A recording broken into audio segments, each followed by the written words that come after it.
Eu tenho tido uma preocupação muito grande com a vida cristã, com o evangelho que está sendo pregado, com aquilo que a gente muitas vezes tem aprendido, não por maldade, evidentemente que não, mas talvez com o interesse de atrair muitas pessoas para dentro da igreja.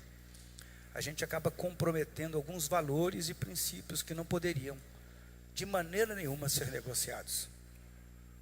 Eu, como pastor, como servo de Deus, vejo as pessoas se aproximando da igreja porque a igreja é legal, porque tem um bom louvor, porque a igreja é um lugar interessante, dá para até educar os filhos bem, né? Valores, princípios serem construídos. Mas por contrapartida, eu vejo também as pessoas procurando lugares onde o evangelho seja mais facilitado, se é que eu posso dizer isso, onde se prega o evangelho com a porta bem larga, e o fato é que a porta não teve reforma, continua estreita, e Jesus diz que alguns não vão se dar bem com ela. Por conta disso também vemos uma pregação de uma teologia permissiva, uma teologia onde pode tudo. Se aceita Jesus, não precisa de transformação. Se aceita Jesus e pode, o importante é você aceitar Jesus e o resto está tudo bem. Você pode ter aquela vida que você tinha, o importante é que você aceitou Jesus. Há pouco tempo a gente ouviu um pregador famoso, que inclusive foi até convidado a se retirar do meio batista, porque ele era batista e a mensagem que ele estava pregando não tinha nada a ver com aquilo que estava, com a proposta do evangelho que uma boa igreja, a igreja batista prega. E ele foi convidado a se retirar. Porque ele disse que não importava com quem você tinha dormido a noite passada, que carreira você tinha cheirado e outras coisas, o importante é que você tenha Cristo no coração. E pensando nesse emaranhado de mensagens, né, de pregações de que você só tem que ir para a igreja e o resto não importa. Importa e importa muito, né? Eu sei que em alguns lugares, por exemplo, eu com essa barba não sou permitido nem pregar, porque acham que a barba é que me faz pastor, ou não. E é uma guerra, irmão, porque Jesus usava saia, né? E o homem de saia fica esquisito, né? Eu usava barba também. Eu estou usando só barba. Saia eu não teve coragem de usar. Não tenho. Perdão pela brincadeira. Existem coisas que são reais do evangelho. Existem coisas que foram criadas pelo homem. Eu tenho que concordar com isso.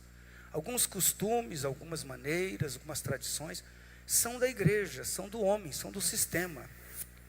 Em algum momento, evidentemente, alguém sentiu a necessidade de implementar isso para preservar exatamente o que está acontecendo hoje, essa liberdade extrema, dizendo que o evangelho basta a graça de Cristo.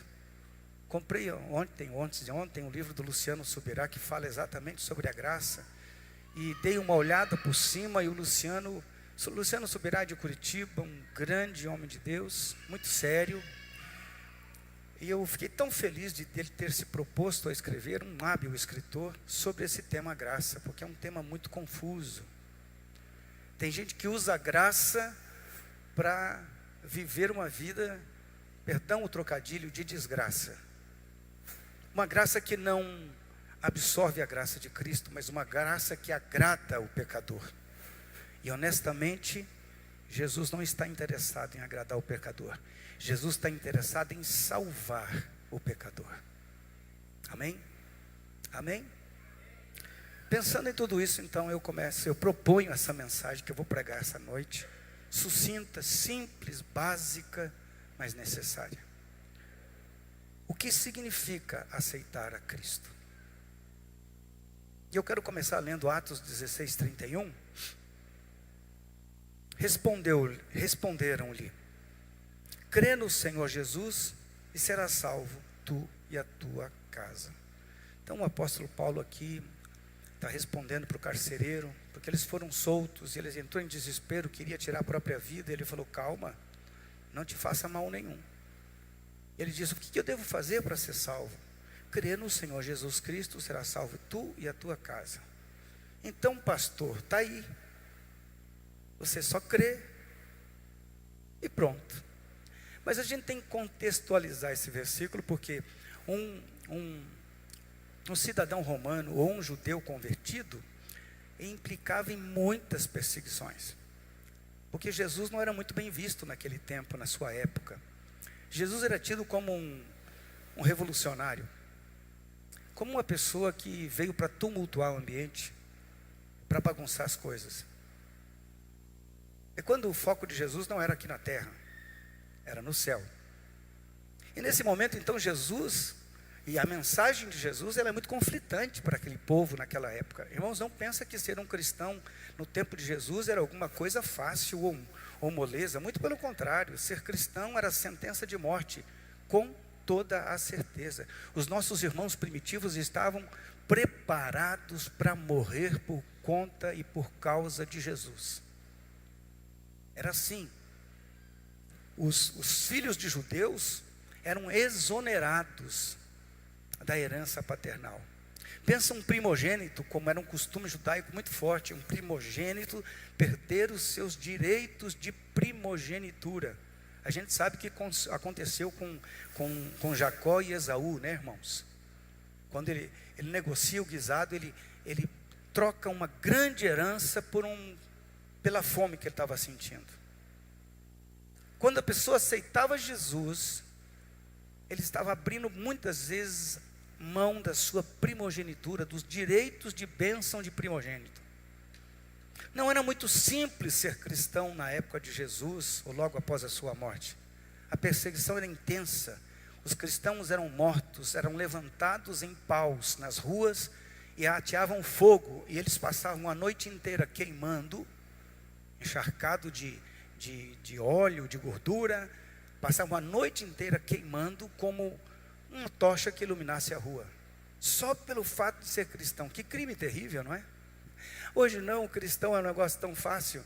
Você anda por aí, diz eu sou cristão, bate no peito e vive como um mundano. As pessoas nem estão acreditando mais no Evangelho, estão relativizando os valores do Evangelho de Cristo. Alguns estão dizendo, crente assim é moleza, não preciso mudar, basta só crer. Tem gente que relativiza a importância da igreja, a importância da comunhão, a importância do arrependimento, da salvação da sua alma. Um dia vai dar tempo, quem sabe de tempo eu chego lá e vou para o céu e pronto, está tudo certo. Não é bem assim. João capítulo 1, versículo 12 e 13 diz, mas a todos quantos o receberam, deu-lhes o poder de serem feitos filhos de Deus, a saber, aos que creem no seu nome, os quais não nasceram do sangue, nem da vontade da carne, nem da vontade do homem, mas de Deus. Amém? A gente é salvo porque o Senhor quer nos salvar. Não é porque você quer ser salvo, é porque Jesus quer te salvar. Amém? É evidente que dentro desses dois contextos, os dois versículos que nós lemos, aqui quando respondido para aquele carcereiro, responderam, crer no Senhor Jesus, será salvo tu e tua casa. Ele está dizendo o quê?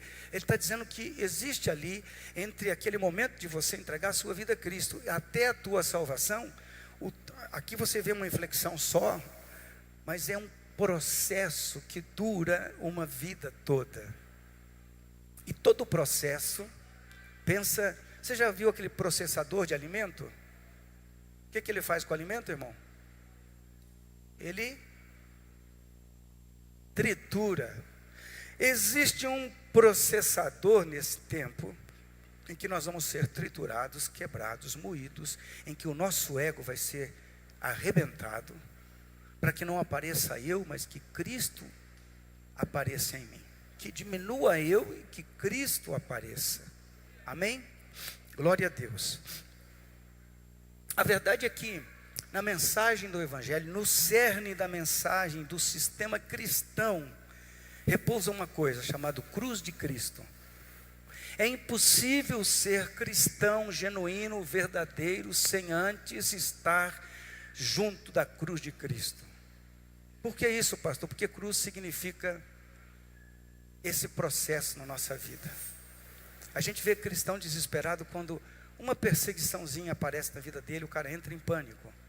Aí ele vai atrás de um profeta que diz: eis que o Senhor vai te dar vitória, vitória, vitória, vitória, vitória. Cadê a vitória? Está aí, né, vitória? Glória a Deus. Não é essa vitória, irmãos. As pessoas ficam pensando que quando foram salvas para se dar bem. Ele fala, lá no fato final, a história é para se dar bem mesmo. É para você ir para o céu. Para você ter a tua alma salva, para você não viver a eternidade depois da morte aqui no inferno. Isso é o maior benefício que o cristão recebe, e foi por isso que Jesus se manifesta na cruz do Calvário. Vem aqui na terra e morre na cruz.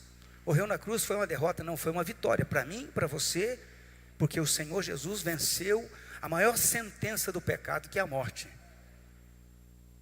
Você vai morrer e não vai ter mais jeito para você. Não, eu vou morrer, mas eu vou para o céu, vou viver a eternidade com Jesus. Alguém pode dizer glória a Deus?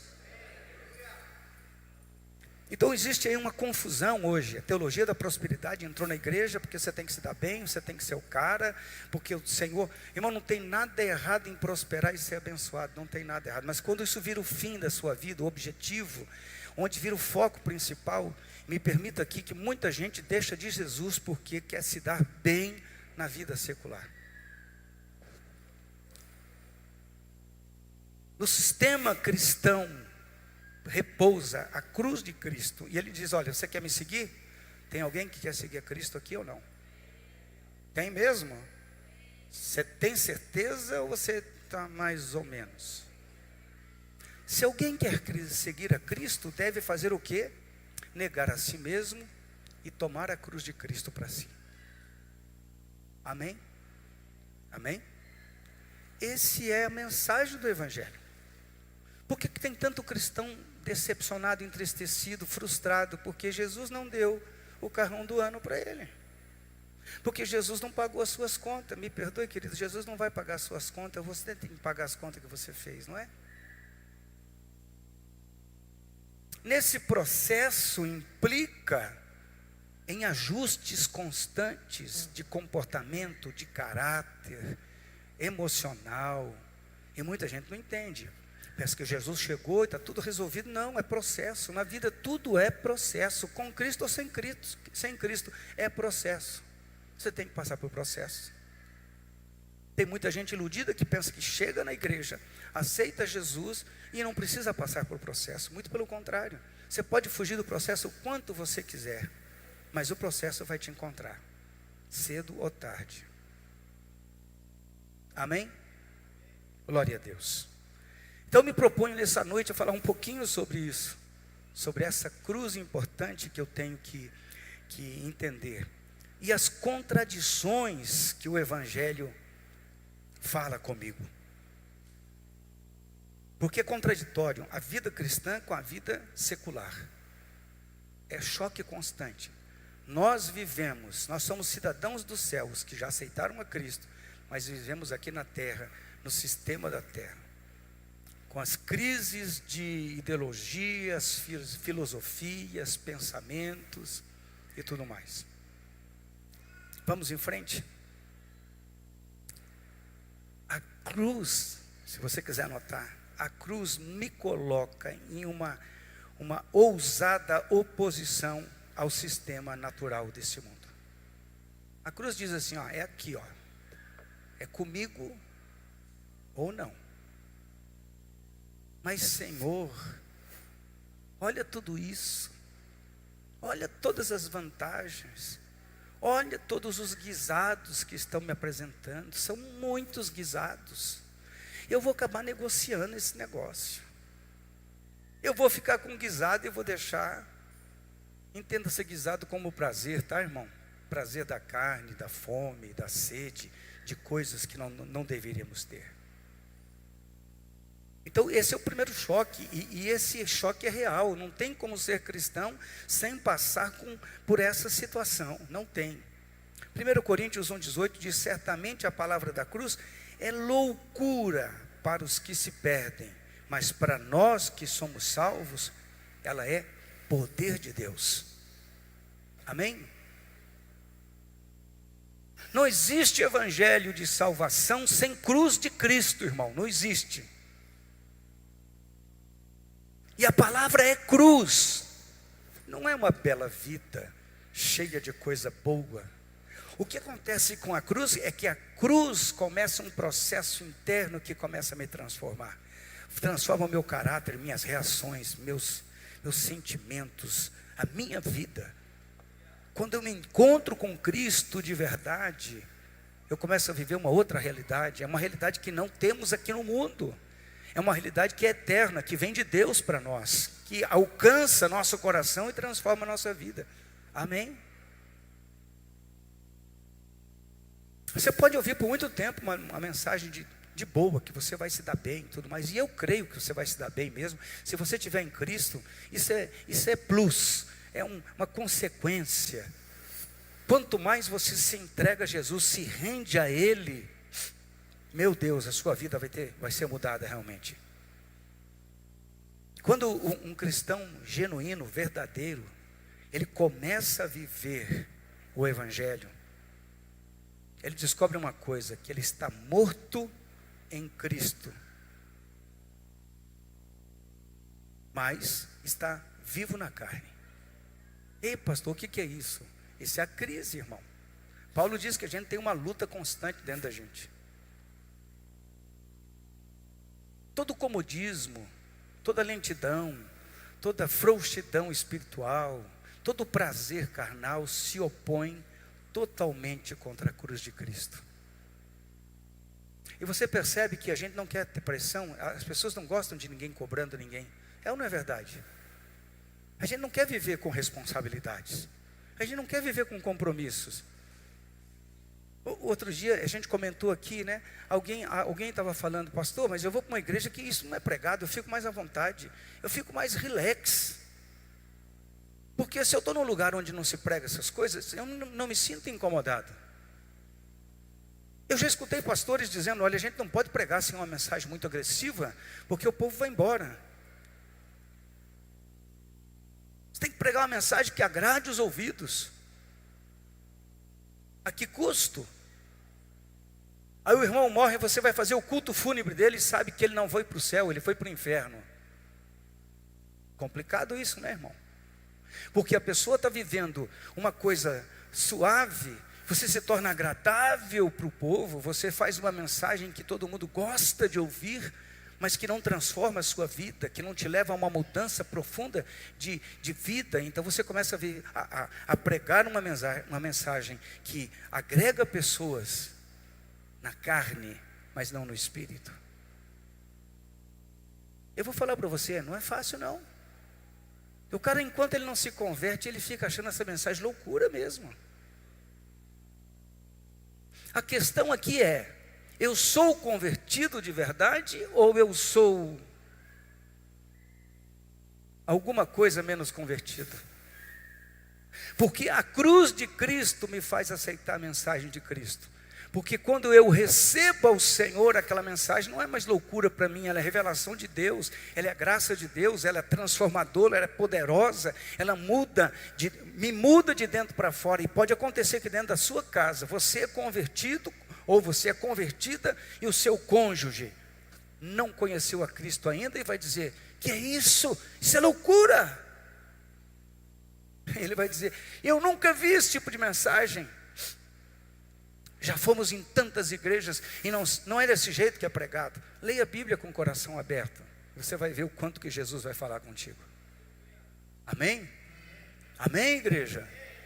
Irmão, a verdade é que nós estamos tratando de um assunto de vida ou morte. Vida ou morte, poucos temas são tratados assim na vida da gente, pouquíssimas coisas são questões de vida ou morte, mas sobre esta mensagem da salvação da nossa alma, é uma questão de vida ou morte. Não se engane, não permita que ninguém te engane com uma frouxidão, com um evangelho água com açúcar, com um evangelho que não tem que mudar nada na sua vida, que você pode continuar desse jeito. Isso é uma mensagem de engano. Pastor, a gente tem que ser mais atrativo. Irmão, a verdade sempre prevalece. Amém, igreja? Nós andamos nesse mundo, olha que coisa oposta. Andamos neste mundo, pisamos aqui, mas estamos assentados nas regiões celestiais com Cristo. Sabe quem pode fazer isso? Só aquele que é verdadeiramente salvo. E não sou eu que vou dizer que você é salvo. Esta é uma experiência pessoal tua. É algo que ninguém tira do seu coração. E um salvo, ele não é religioso, ele é salvo.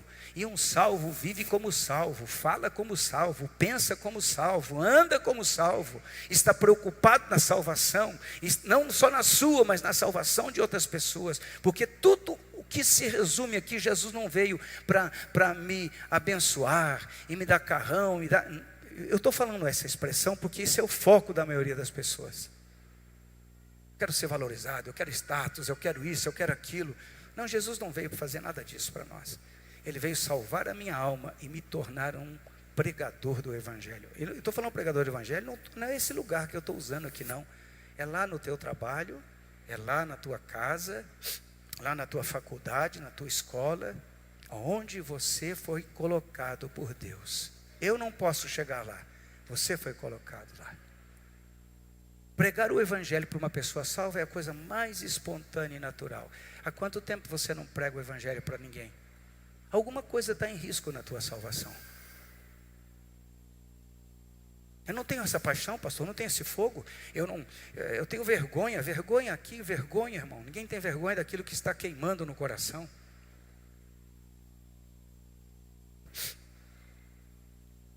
Ninguém vai dizer amém. Estou aí te esperando.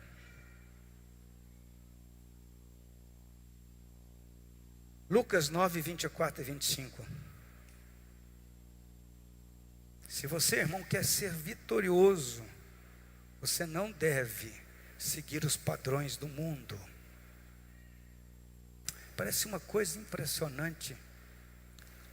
As pessoas pegaram a verdade do Evangelho, os princípios do Evangelho, não dizem aonde estão esses princípios, leva para o mundo secular, dá uma outra roupagem, fala dos princípios como se fosse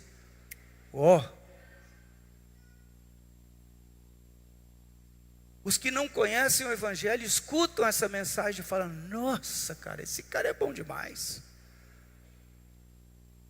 Da onde ele tirou tanta coisa importante assim?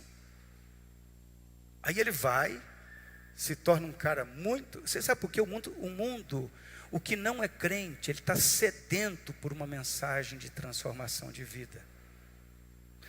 Você faz uma palestra e diz: olha, vai mudar a tua vida. Você não fala de onde você tirou. Enche de gente e ainda paga lá R$5.000 no final de semana.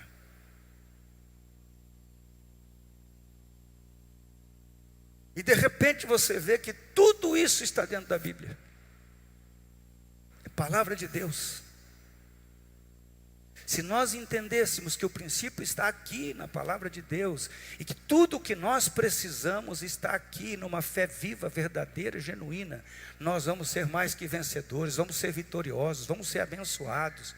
E além de tudo isso, acima de tudo isso, nós vamos nos tornar pessoas, referência para pregar o Evangelho, para dizer para as pessoas: é possível com Cristo.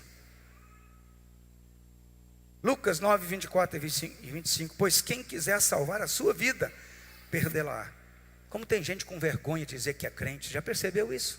Isso é típico do não salvo. Ele não assume sua identidade. Eu sou crente sim, por quê? Você não é? Eu sirvo a Deus sim, por quê? Você não serve? Eu amo e temo ao Senhor, por quê? Você não teme? Como que você não teme a Deus ainda? Não, o que vão pensar de mim, pastor? Imagina a sociedade, irmão. Está ali uma senhora ali que atende pessoas riquíssimas da sociedade. E quantas vezes ela vem cá, precisa orar com você. Como psicóloga, mas vem cá, precisa orar com você. Bota a mão e ora. As pessoas estão olhando para nós, esperando que nós não neguemos a Cristo. Um verdadeiro cristão não tem que ter vergonha da sua fé. Um verdadeiro cristão não tem que ter vergonha da sua identidade em Cristo. Irmão, eu me lembro como hoje, eu estava bebendo com aquele cara, eu era recém-convertido, ele falou, puxa vida, agora que eu arrumei um amigo crente, que eu pensei que ia me ajudar, que eu pensei que ia me tirar dessa vida, eu admirava ele pelo lugar que ele tinha chegado, pelo status que ele tinha adquirido, eu era novo de vida, eu era novo de fé, eu não entendi o que eu entendo hoje. O cara virou para mim e disse, puxa vida, e você está aqui, ao invés de estar me evangelizando, está bebendo comigo. Pode o cristão beber? Pode dar mau testemunho, qualquer um pode dar mau testemunho. Ah, mas eu vou para outra igreja, pastor, porque lá todo mundo bebe. Mas é transformado, é salvo, é convertido de verdade. Ai daquele por quem vier o escândalo. Se eu sou motivo de tropeço na vida de alguém, isso é muito sério. Eu vou prestar essa conta diante do Senhor. Irmão, nós perdemos a visão da eternidade. Nós perdemos a visão da salvação da nossa alma. Nós queremos ser agradados, mimados. Queremos ser tratados como reis em um ambiente onde nós temos que ser tratados como servos. Está confuso esse negócio. Está confuso o ambiente cristão. Isso tem me trazido uma indignação no espírito, irmãos. A indiferença. Eu sei, irmãos, hoje eu conversava com a pastora. Eu sei de uma coisa, que tudo que a gente está fazendo não é para mim. Eu estou pensando nas vidas e nas almas, nas pessoas que vão ser salvas, que vão ser transformadas. Certamente vai chegar um momento que Deus vai falar, vem cá meu filho, você já se desgastou demais nesse negócio, está na hora de você vir aqui para o céu. E eu vou correndo. Não estou buscando nada para mim, irmãos. Eu sou fora da casinha, sou fora do quadrado, sou contra o sistema, inclusive o sistema religioso, que muitas vezes está estabelecendo mentiras teológicas no meio da igreja. Hoje eu vou apanhar, irmãos, sabe Deus o que vai acontecer na rede social.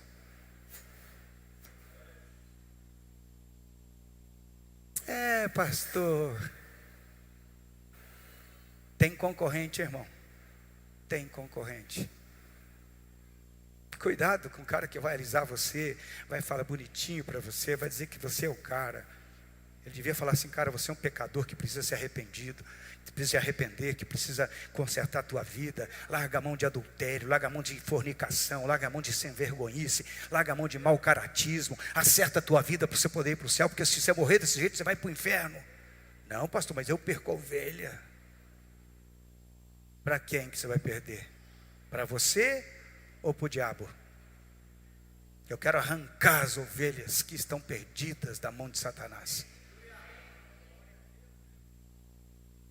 Meu Deus. Pois quem quiser salvar a sua vida, perdê-la-á. Quem perder a vida por minha causa, esse a salvará. Que proveito ao homem ganhar o mundo inteiro, se vier a perder-se ou a causar dano a si mesmo? Quem está falando isso, sabe quem é? Jesus. Cristão genuíno tem o seu foco diferente. Cristão nascido de novo tem o seu foco diferente. Colossenses 3, 1 e 3. Portanto, se fostes ressuscitados juntamente com Cristo, buscai as coisas lá do alto, onde Cristo vive, assentado à direita de Deus. Pensai nas coisas lá do alto, não nas coisas que são aqui da terra. Porque morrestes e a vossa vida está oculta juntamente com Cristo em Deus. Será que as pessoas olham para mim e dizem assim, ali vai um cristão. Eu vejo Cristo na vida dele. A minha vida tem que estar escondida em Cristo. Como é que é a minha fala? Como é que eu me apresento? Como é que eu sou? Como as pessoas me veem? Como as pessoas veem você, irmão? Isso dá uma angústia na alma. Porque se eu sou um cristão verdadeiro, nascido de novo, tudo que eu faço tem um propósito: o reino de de Deus. Tem um propósito, o reino de Deus.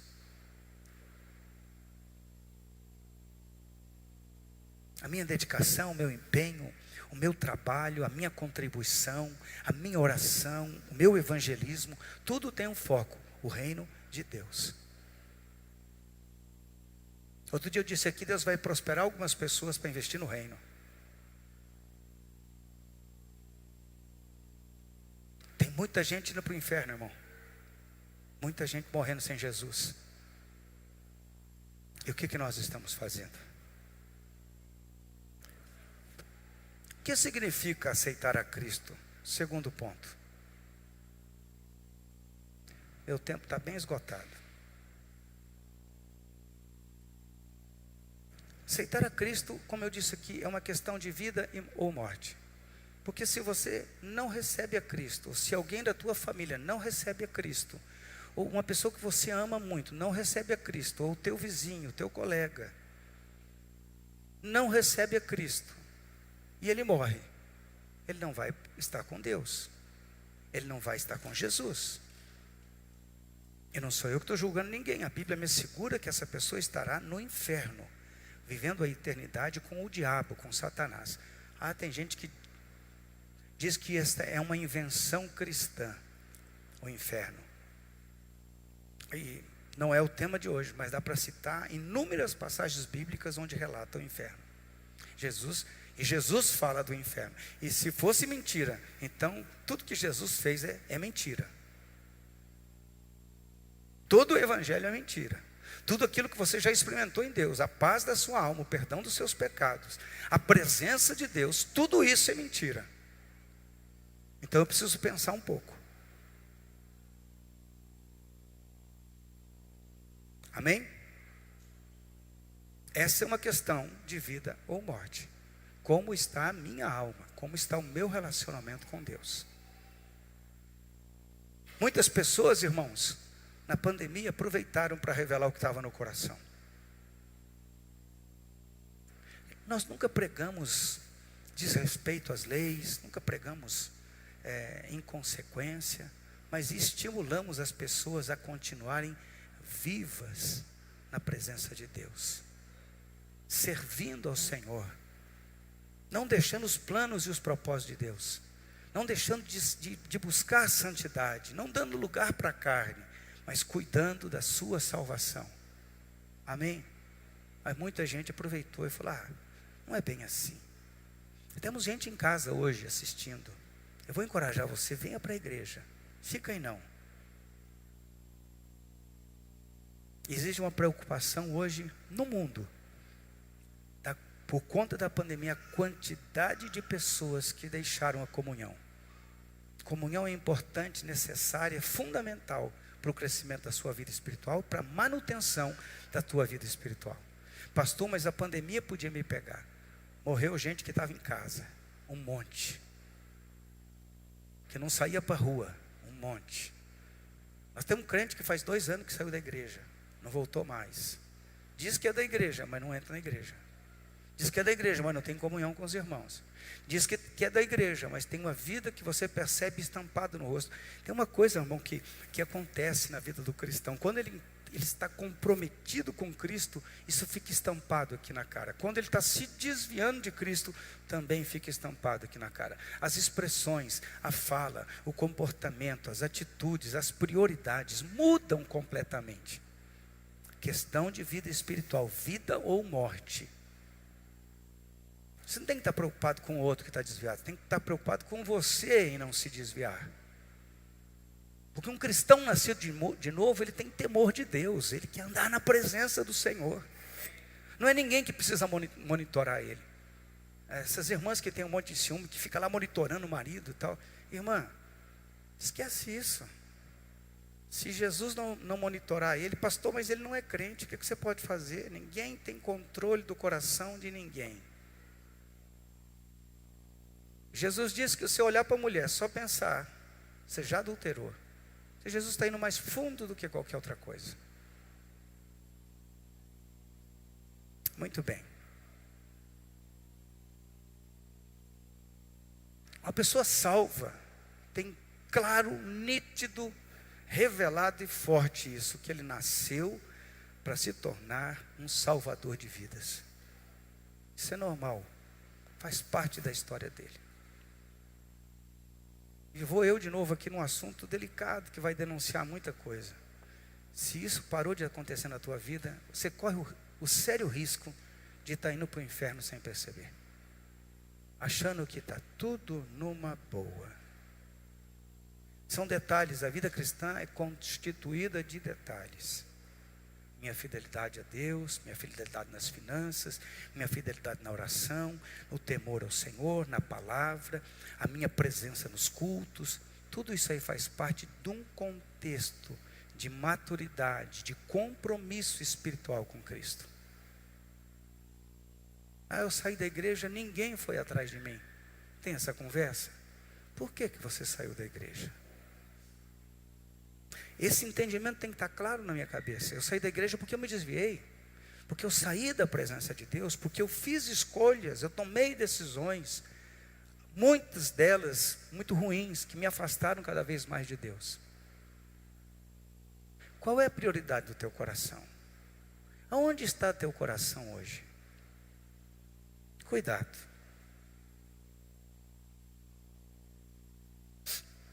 Uma outra coisa que a gente deve entender, que nós somos salvos única, exclusiva e totalmente, somente por Jesus. Nada mais pode nos salvar. Nem as minhas boas obras me salvam, nem a minha religião me salva. Quem nos salva é Jesus. Amém?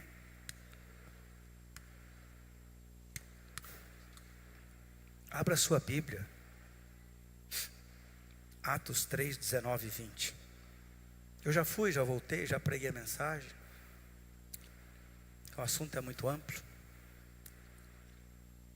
Arrependei-vos, pois, e convertei-vos, para serem cancelados os vossos pecados, a fim de que da presença do Senhor venham tempos de refrigério, e que envie Ele o Cristo, que já vos foi designado, Jesus. Amém? Então Paulo está, aqui o texto está dizendo, perdão, falei Paulo, mas o texto está dizendo que eu tenho que me arrepender e me converter. São duas coisas. A salvação começa por aí, quando existe verdadeiro arrependimento. Aceitar a Cristo, não existe um aceitar a Cristo intelectual somente. Esse aceitar a Cristo é uma postura que ela é volitiva, emocional e espiritual. O que é volitiva? Onde a minha vontade, onde as minhas decisões se voltam para Cristo e não para os meus desejos carnais. Amém? Estão me acompanhando? Então, quando eu aceito a Cristo, eu começo a aprender uma coisa, que agora Jesus não é só o meu Salvador. Antes de ser meu Salvador, Ele é Senhor da minha vida. Ele começa a exercer o controle da minha vida. Isso implica no quê? Em render-se ao Senhor. Render a minha vontade, render o meu emocional, render a minha vida espiritual, tudo isso ao Senhor. Estão me entendendo bem, irmãos? Amém? Uma verdadeira conversão. Como é que eu faço, pastor, para ser salvo? Você vai entender isso, porque ninguém pode te obrigar a nada. O problema existe aqui muitas vezes quando você ouve um princípio bíblico e você ainda não é salvo, você acha que aquilo é abuso de autoridade. Porque você não é salvo, você não entendeu ainda que a tua vontade precisa ser rendida aos pés de Cristo para que você possa entender a linguagem do reino de Cristo. O problema é que muitas vezes a gente tem pessoas sentadas na igreja que ainda não se converteu. E quando a pessoa ainda não se converteu, ela não vai entender as coisas espirituais. Alguma coisa espiritual que está sendo ministrada, a pessoa vai entender com o quê?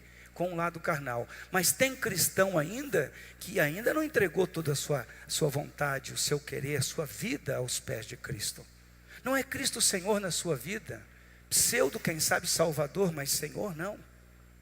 Se você ler Romanos 10, 9, começa assim: se com a tua boca confessares Jesus como Senhor, primeiramente, e em teu coração creres que Deus o ressuscitou dentre os mortos, serás salvo.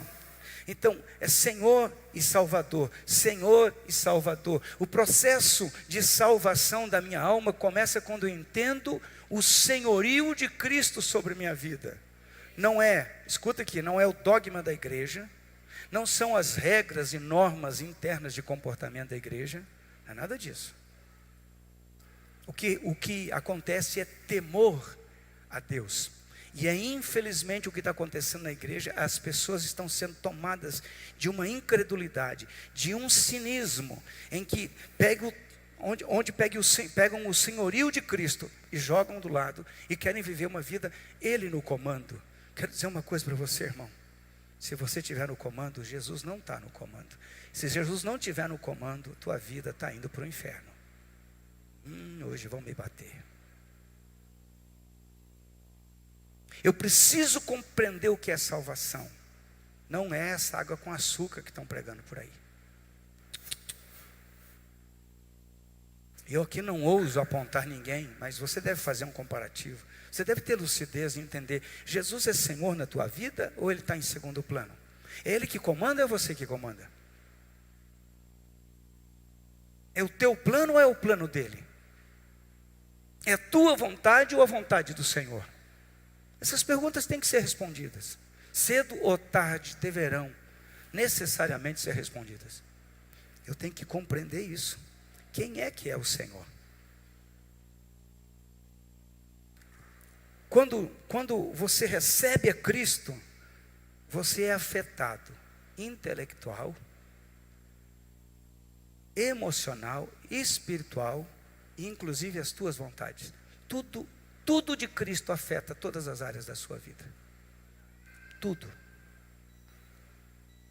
Eu sou um crente de verdade, pastor, mas isso não afetou a tua vida. Tem alguma coisa errada aí. É impossível uma pessoa nascida de novo continuar com os mesmos pensamentos, com os mesmos sentimentos, com as mesmas práticas que se fazia no mundo sem Cristo. É impossível. A pessoa diz para mim: eu sou cristão. E aí você fica procurando nele onde está a marca de Cristo. Eu fiquei absurdado uma época no meio de uns crentes de outro lugar. Eles falavam palavrão um atrás do outro. Eu falei: eu não ouço Cristo aqui, não tem Jesus nessa conversa, só tem palavrão e malícia, e piada suja, e piada de mulher. E chegou um momento, eu olhei assim, eu falei: pessoal, eu vazei, né? Que não combina comigo, não combina com a minha vida, não combina com uma vida cristã, não combina, irmão. Um cristão malicioso, um cristão cheio de... Não combina, isso não combina.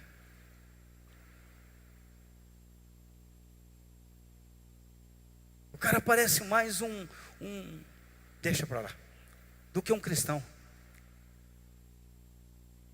Mas eu não estou inventando essas coisas, irmão. Leia a Bíblia. Leia a palavra de Deus. Se você quiser ir para o céu, pergunte ao Espírito Santo: está certo ou está errado? Ele vai falar contigo. Não, pastor, quero é para balada. Boa viagem. Boa viagem. Que boa viagem, pastor. Só quero ir na balada, porque se você morrer lá, você vai direitinho para o inferno. Você não nasceu de novo, você não tem uma experiência com Cristo. Olha como que as pessoas são tão sutis, né? São tão articuladas, porque as pessoas dizem assim: a culpa de que eu não sou cristão é daquele pastor que não é gente boa. Irmão, eu não conheço pastor gente boa não. Tudo quanto é pastor que eu conheço tem defeito, inclusive eu tenho. E não tenho poucos não, estou lutando e tenho lutado em Cristo para melhorar. Tem hora que engulo cada caroço que você não tem ideia. Chega a fazer uma bola aqui na garganta, engulo quietinho. Fala: Senhor, é porque eu te amo, Jesus. Eu já aguentei cada desaforo, irmão, cada coisa. Mas você faz por causa do quê? Você leva a sério a tua salvação. Mas eu acho engraçado alguns crentes, eu vou sair da igreja por causa disso, por causa daquilo, porque não fui valorizado, porque não encheram minha bola, porque não botaram tapete vermelho para mim, porque isso, porque aquilo outro, porque... E o cara arruma um zilhão de coisa. E por isso que ele não serve a Cristo. E ele saiu da igreja. E ele foi, quem sabe, para outro lugar. Foi até para o mundo algumas vezes.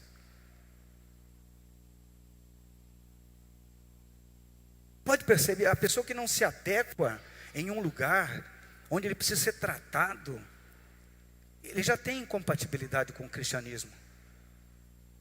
Aí ele vai para uma outra igreja, ele cria incompatibilidade ali se a igreja for séria. E vai para outro lugar, daqui a pouco não tem mais igreja, não tem mais pastor, não tem mais mensagem que entre no coração dele, porque ele se fechou, ele se bloqueou para a salvação da sua alma. Você está me acompanhando bem aqui ou não? Glória a Deus. 1 João 1,4. 1 João 4,17. Nisto é em nós aperfeiçoado o amor, para que no dia do juízo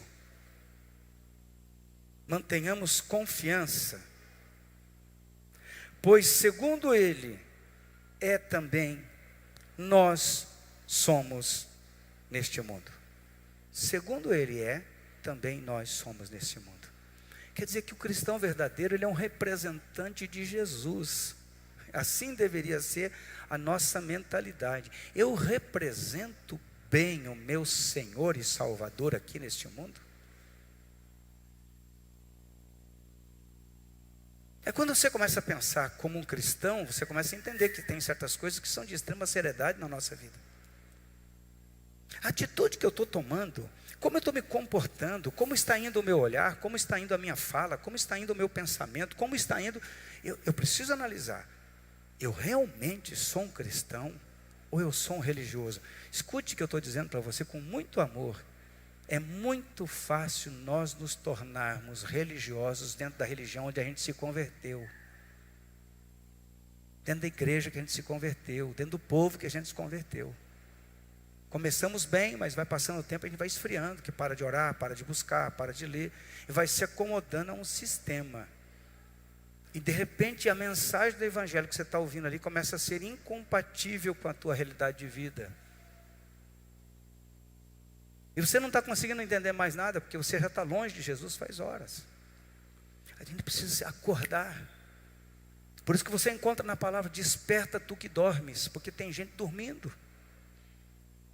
Porque não entende mais o que é o evangelho, o que é o senhorio de Jesus, o que é a salvação da sua alma.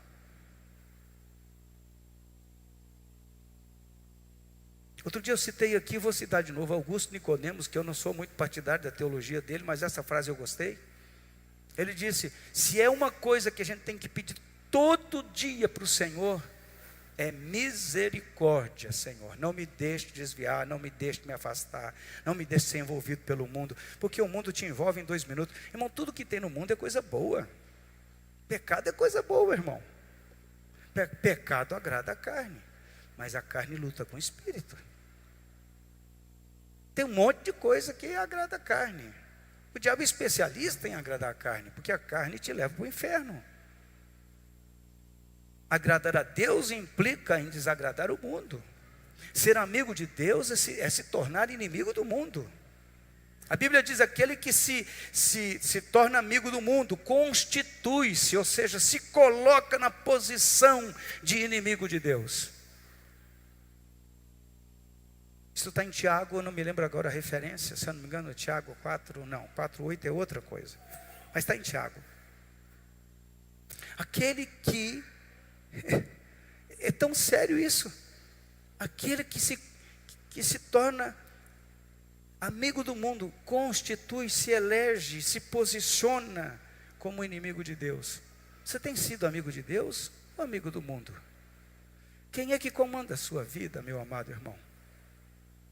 Oxalá hoje a gente tenha uma crise de arrependimento aqui, que possamos voltar para o amor ao Senhor.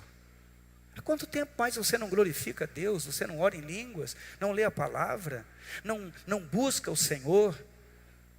Alguns têm feito o culto de domingo como a minha obrigação religiosa, cumprir a minha obrigação. O dia que o evangelho se tornar obrigação para você, é porque você perdeu a alegria da salvação. Davi, quando peca, e o pecar é do homem, e o cair é do homem, o levantar é de Deus, mas Davi, quando peca, ele se volta para o Senhor. Quando ele é repreendido pelo profeta, ele fala: esse homem é você. E ele fala: Senhor, tem misericórdia. Você quer cair na mão de quem? Na mão de Deus. E ele fala: tem misericórdia, Senhor, me devolve a alegria da salvação. E isso é uma indicação profunda de salvação, é alegria na vida do crente. O crente não é alegre porque as coisas vão bem, ele é alegre porque ele é salvo. Ele é alegre porque ele está firmado em Cristo.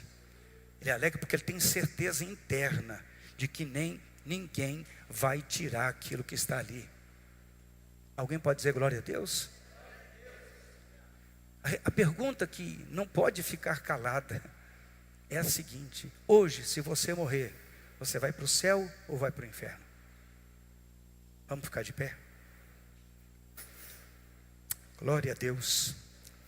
Se o ministério de louvor quiser vir aqui.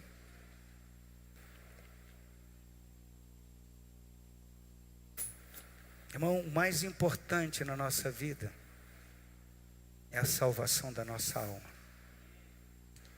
Melhor morrer pobre e ir para o céu do que rico para o inferno.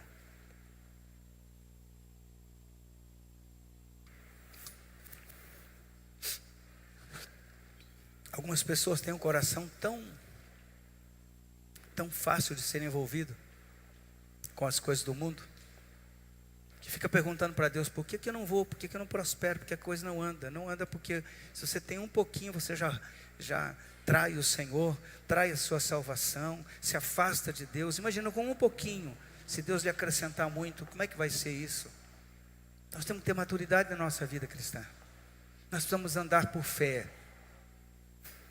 confiando no Senhor. Feche os seus olhos, por favor. Eu não vou fazer apelo de salvação aqui agora, realmente não vou. Mas eu gostaria que, se você está distante do Senhor, você se consertasse com Ele nesse momento. Sonda teu coração, vê o que está aí.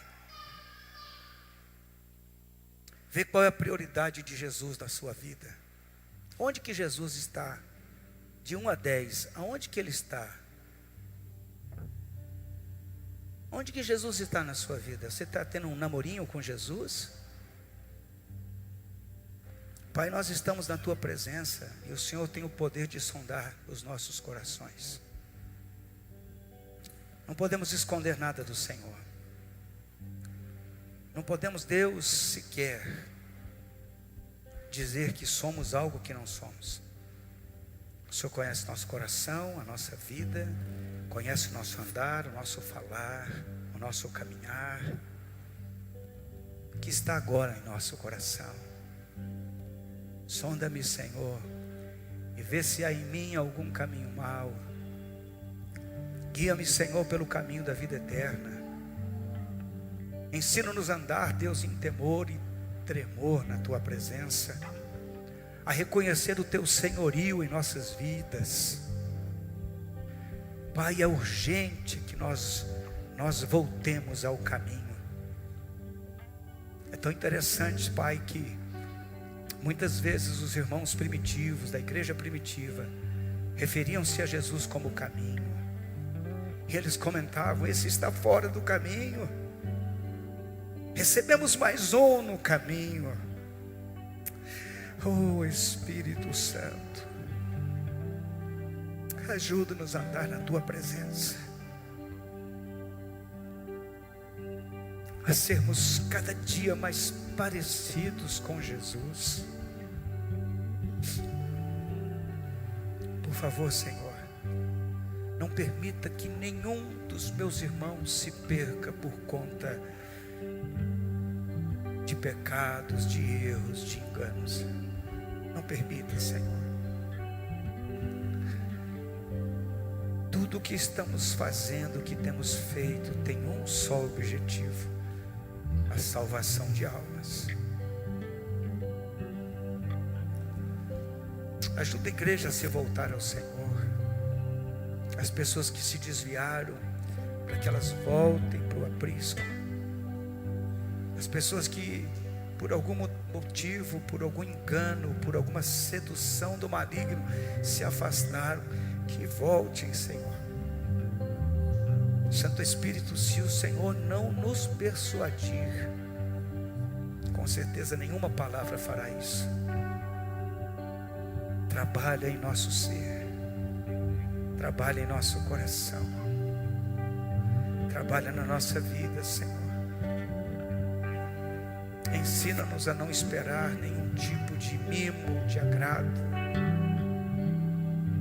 mas a lutar pela nossa salvação em Cristo, em permanecer na Tua presença, em nome de Jesus. Visita-nos, Deus. Ore comigo assim, diga: Senhor Jesus, vê se há em mim alguma coisa que me afasta de Ti. Me ajuda a voltar para o caminho, a ter temor, reverência, santidade na Tua presença. Aviva-me, desperta em mim, Senhor, o melhor de Ti. Ajuda-me a caminhar como um verdadeiro cristão, que nada e ninguém subtraia da minha vida os princípios e valores do reino. Encha-me, Senhor, de paixão e amor pelo Senhor e pelas almas perdidas.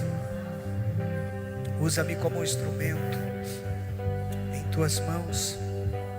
Me faz entender o que realmente Te importa, o que realmente tem valor para o Senhor. Ajuda-me, Senhor, em nome de Jesus. Ainda com seus olhos fechados.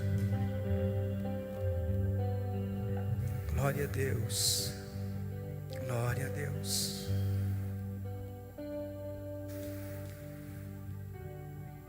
Bendito é o Teu nome, Senhor. Toda honra e toda glória ao Senhor. Amém, igreja? Você entendeu bem a palavra essa noite? Eu quero te dar só um indicativo.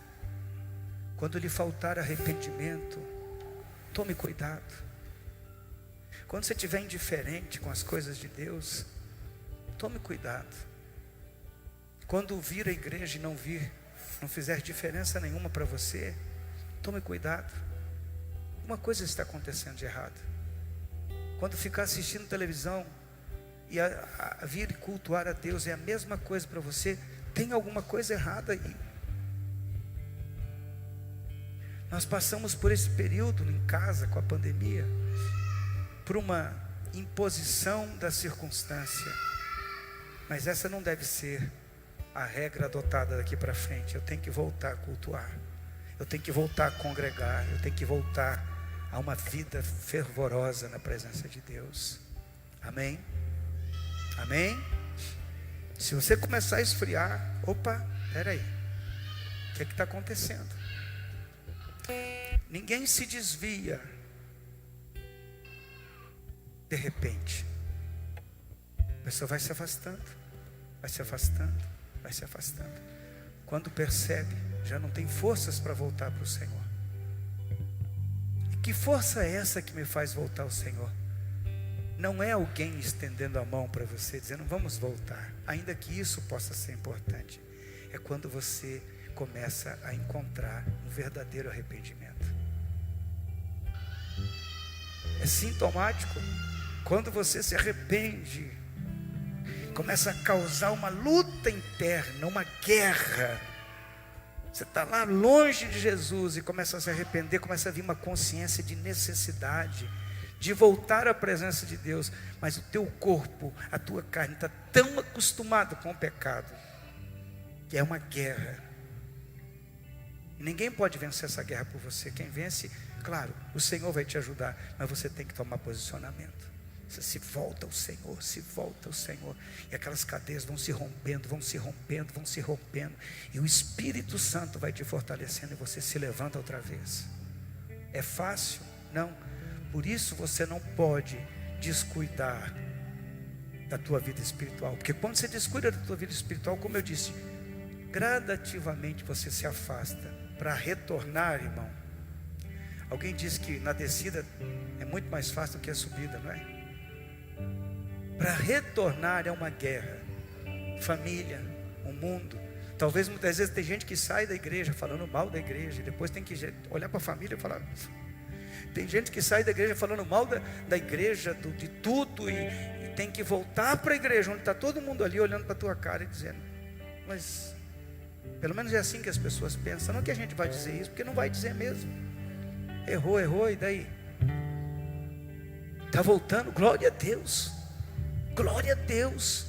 Mas não se dê esse luxo de ficar indo e vindo. Venha, fique.